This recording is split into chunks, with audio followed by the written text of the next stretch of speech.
From translation, RSV Revised Standard Version, this 140th day of the year, today we are reading passages 2 Chronicles 35-36, 2 Chronicles chapter 35, verses 1 to 30. Josiah kept the Passover to the Lord in Jerusalem on the 14th day of the first month.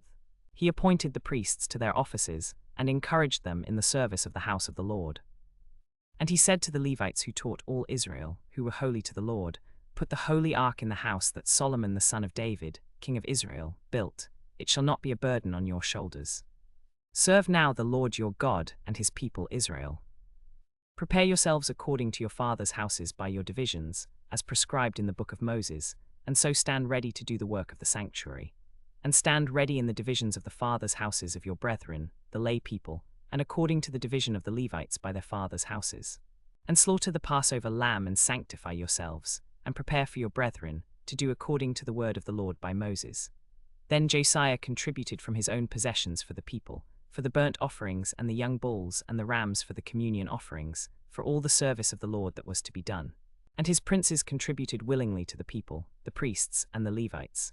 Hilkiah, Zechariah and Jehiel, the chief officers of the house of God, gave to the priests for the Passover offering 2,600 lambs and young bulls and 300 young bulls.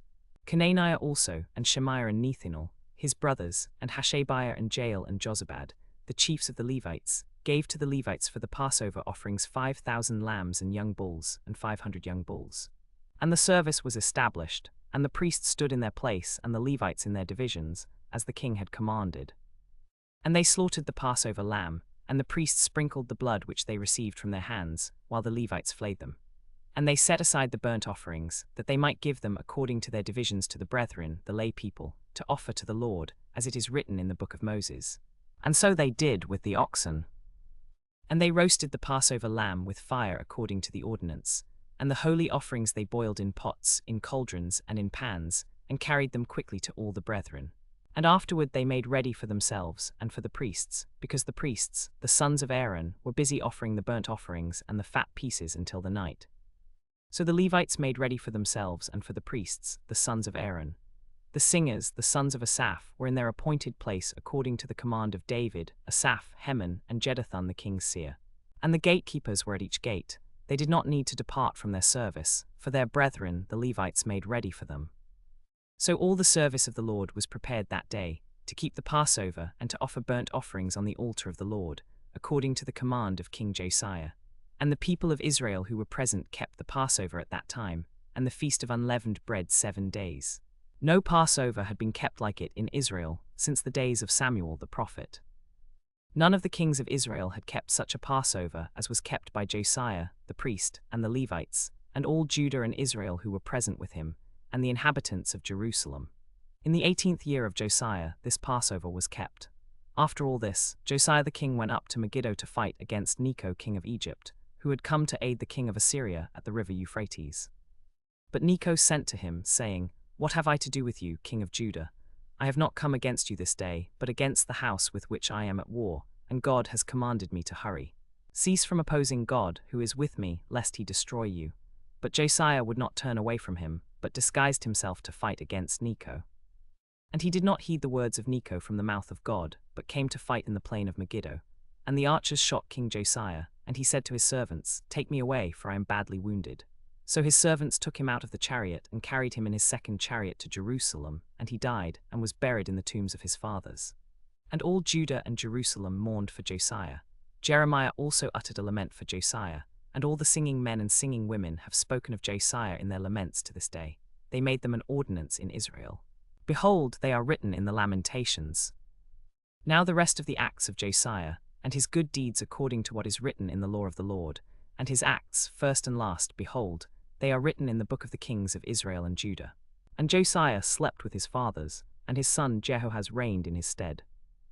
Now the rest of the acts of his reign, and all that he did, are they not written in the book of the Chronicles of the kings of Judah? His reign began when he was 23 years old, and he reigned 11 years in Jerusalem. His mother's name was Hamutal, the daughter of Jeremiah of Libnah, and he did what was evil in the sight of the Lord, according to all that his fathers had done. 2 Chronicles chapter 36, verses 1 to 23. Then the people of the land took Jehoahaz the son of Josiah, and anointed him, and made him king in his father's place. Jehoahaz was 23 years old when he began to reign, and he reigned 3 months in Jerusalem. His mother's name was Hamutal, the daughter of Jeremiah of Libnah. And he did what was evil in the sight of the Lord, according to all that his fathers had done. And Pharaoh Necho put him in bonds at Riblah in the land of Hamath, that he might not reign in Jerusalem, and laid upon the land a tribute of 100 talents of silver and a talent of gold. Then Pharaoh Necho made Eliakim the son of Josiah king in the place of Josiah his father, and changed his name to Jehoiakim. And Jehoiakim gave silver and gold to Pharaoh. But he taxed the land to give the money according to the command of Pharaoh. He exacted the silver and the gold of the people of the land, from the people of the land, according to his estimate, to give it to Pharaoh Necho. Jehoiakim was 25 years old when he began to reign, and he reigned 11 years in Jerusalem. He did what was evil in the sight of the Lord his God. Nebuchadnezzar king of Babylon came up against him, and bound him with fetters to take him to Babylon. Nebuchadnezzar also carried some of the vessels of the house of the Lord to Babylon, and put them in his temple at Babylon. Jehoiakim was 25 years old when he began to reign, and he reigned 11 years in Jerusalem. His mother's name was Zebudah, the daughter of Pedaiah of Rumah, and he did what was evil in the sight of the Lord, according to all that his fathers had done. Now Zedekiah was 21 years old when he began to reign, and he reigned 11 years in Jerusalem. His mother's name was Hamutal, the daughter of Jeremiah of Libnah.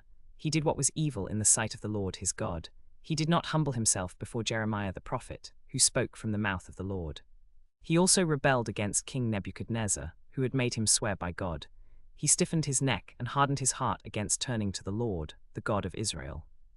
All the chief priests and the people multiplied their unfaithful deeds, following all the abominations of the nations, and defiled the house of the Lord, which he had hallowed in Jerusalem. The Lord, the God of their fathers, sent persistently to them by his messengers, because he had compassion on his people and on his dwelling place. But they mocked the messengers of God, and despised his words and scoffed at his prophets, until the wrath of the Lord rose against his people, until there was no remedy. Therefore he brought up against them the king of the Chaldeans, who slew their young men with the sword in the house of their sanctuary, and had no compassion on young man or virgin, old man or aged. He gave them all into his hand, and all the vessels of the house of God, great and small, and the treasures of the house of the Lord and the treasures of the king and his princes, all these he brought to Babylon. And they burned the house of God, and broke down the wall of Jerusalem, and burned all its palaces with fire, and destroyed all its precious vessels. Those who escaped from the sword he carried away to Babylon. They were servants to him and his sons until the establishment of the kingdom of Persia, to fulfill the word of the Lord by Jeremiah, until the land had enjoyed its Sabbaths. All the days that it lay desolate it kept Sabbath, to fulfill 70 years, now in the first year of Cyrus king of Persia. That the word of the Lord by the mouth of Jeremiah might be accomplished, the Lord stirred up the spirit of Cyrus king of Persia, so that he made a proclamation throughout all his kingdom, and also put it in writing.